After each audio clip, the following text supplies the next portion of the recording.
বৈষম্য বিরোধী আন্দোলনে শেখ হাসিনা সরকারের পতনের পর সারা দেশে আইন শৃঙ্খলার অবনতি এবং সেই সাথে বন্যা ও প্রাকৃতিক দুর্যোগে ভেঙে পড়ে উন্নয়নমূলক সামাজিক কার্যক্রম। আর এই কার্যক্রমকে স্বাভাবিক গতিতে ফিরিয়ে আনতে অক্লান্ত পরিশ্রম করে যাচ্ছে বাংলাদেশ বর্ডার গার্ড বিজিবি।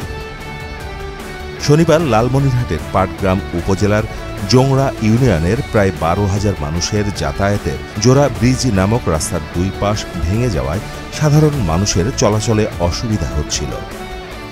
4টা প্রাথমিক বিদ্যালয় আছে, 2টা কিন্ডারগার্টেন স্কুল, তারপরে একটা হাই স্কুল। যে একটু বৃষ্টিপাত হলে পরে এখানকার লোকজনের যাতায়াত খুব একটা সমস্যার মুখে পড়ে। তাই স্থানীয়দের সহযোগিতায় তিস্তা 61 বিজিবির উদ্যোগে রাস্তাটি মেরামতের কাজ করা হয়। আর ওই কাজে 335 ফুট প্যালাসাইড 2টি সাইড ড্রেন, 15,000 CFT মাটির কাজ করা হয়। তিস্তা ব্যাটালিয়ন অধিনায়ক বলেন, সীমান্তে পাহারার পাশাপাশি জনগণের যে কোনো বিপদে বিজিবি সর্বদাই পাশে থাকবে।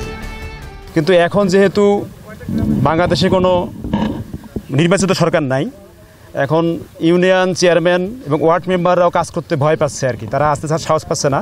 এখানে 2টা জোরালো ব্রিজ, আমরা ধবলগুড়িবাসী, আমরা মোটামুটি 12 থেকে 15,000-এর মতো লোক আমরা বসবাস করি। এই রাস্তাটায় 2টা ব্রিজ এক পাশাপাশি। এই ব্রিজটার মেরামত অনেক দিন থেকে ভেঙে যায় এবং মেরামত হচ্ছে না। আজকে আমাদের গতকাল থেকে আমাদের বিজিবি ভাইরা আমাদেরকে গ্রামবাসীকে ডাক দিয়েছে। আমরা ছাত্ররা বিজিবি এই ভাইদের উদ্যোগে আমাদের এটা মেরামত কাজ চলতেছে। আপনারা জানেন আমাদের বিজিবির মূল কাজ সীমান্তে, আমরা সীমান্তের অতন্ত্র প্রহরী এবং সীমান্তের নিরাপত্তা ও আস্থা নিয়ে আমরা কাজ করছি। এই আস্থার পরিবেশ তৈরি করার জন্য যে কোনো বিপদে বিজিবি সবসময় এলাকাবাসীর সাথে আছে। আমাদের উত্তর পশ্চিম রিজিয়ন এবং রংপুর সেক্টরের নির্দেশনায় আমরা আজকে এই কাজটা করছি। আমাদের কাছে 2 দিন আগে রাতে খবর এলো যে এই রাস্তাটা ডিস্টার্বড হয়ে গেছে, মানুষ যেতে পারছে না।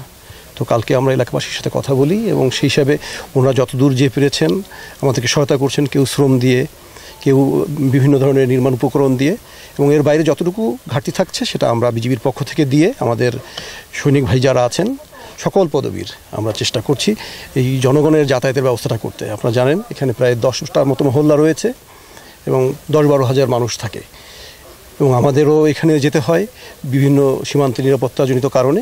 তো সবারই উপকার হচ্ছে এই কাজটায়। তো আমরা সেই জন্য সবার সাথে মিলে থাকার জন্যই একটা নতুন বাংলাদেশ, এখন এই নতুন বাংলাদেশ সবাই যার যার অংশ আমরা করছি। মাহমুদ হোসেন, মোহনা ডিজিটাল।